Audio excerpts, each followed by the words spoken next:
Written by legendary poet and short story author Edgar Allan Poe, The Cask of Amontillado unfolds a devious revenge plot with a score to be settled and a vengeful narcissist ready to settle it.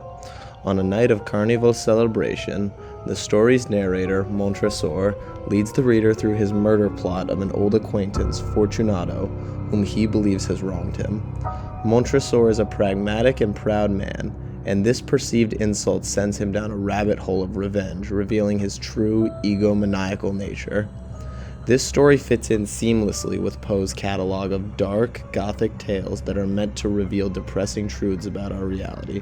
In this instance, Poe uses Montresor to portray a dangerous, egotistical mindset through the character's narcissistic nature and obsession with the prestige of his name, creating a commentary on the dangers of narcissistic individuals being in positions of power or influence.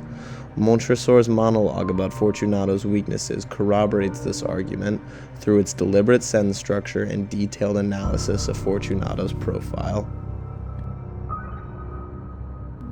Montresor recounts the story from his perspective and, more importantly, in the past tense. This indicates that Montresor is acting as a biased storyteller, meaning that not all that he says can be interpreted as fact. This becomes important when discussing the supposed insult that Fortunato made, because the reader has no way of knowing whether Fortunato created a problem or Montresor's narcissistic nature led him to fabricate a problem in order to assert his intelligence and superiority over a seemingly inferior opponent. This is an early indicator of Montresor's narcissism, as a common trait of these people is an inflated sense of self and ego. When translated from French to English, Montresor means my treasure.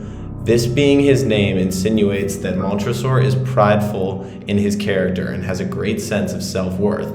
This leads us to believe that Fortunato's alleged insult hits Montresor hard and damages his ego, leading to the vengeful plotting that follows.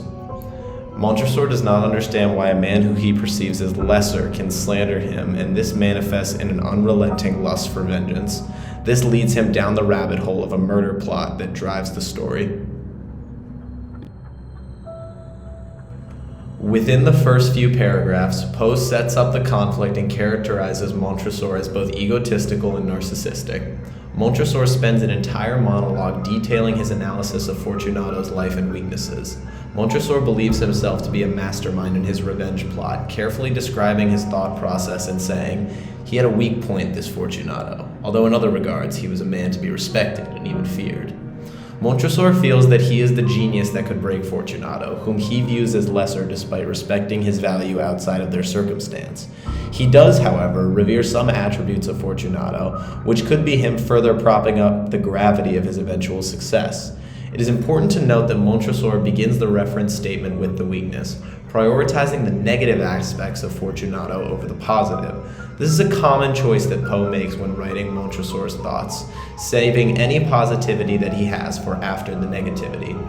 Poe also uses this style in Montresor saying, Fortunato, like his countrymen, was a quack, but in the matter of old wines he was sincere.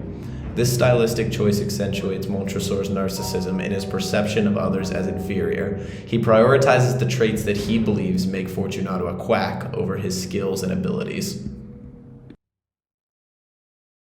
Narcissists are also more prone to hold prejudice against large groups, and Montresor fits this criterion as well. He expresses his distaste for the Italian people in remarking that, for the most part, Italians practice imposture upon the British and Austrian millionaires.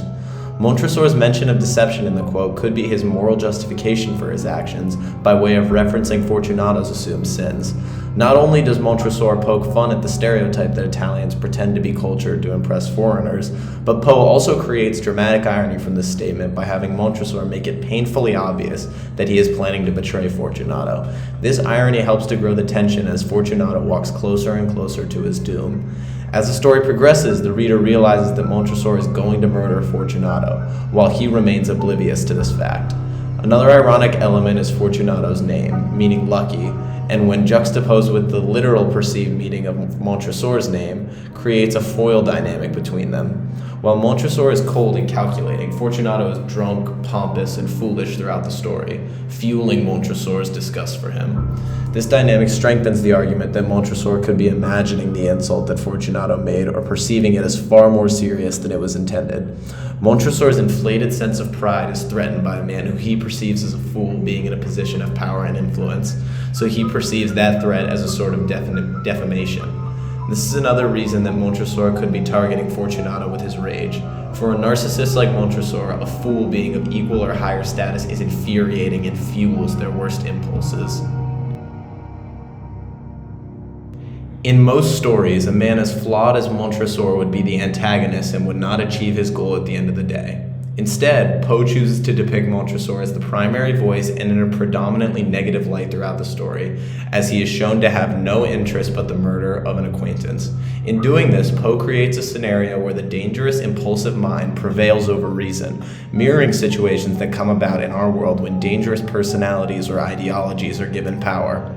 Poe's writing prowess is on full display in this story, as his careful choices in sentence structure tell the reader everything they need to know about Montresor's psyche. Poe chooses not to take the conventional approach and lets this character succeed in every sense of the word. Through this decision, Poe turns the story into a cautionary tale about the dangers of revenge and an egotistical mindset. When a person with narcissistic qualities is placed in a position of power or influence, that power and influence can easily go to their heads and create a monster like the one that Poe crafts in this story. This is compounded with the fact that, while Poe hints that Fortunato is a successful and powerful man, he is only depicted as a drunken fool, calling into question the legitimacy and merit of those who control the world.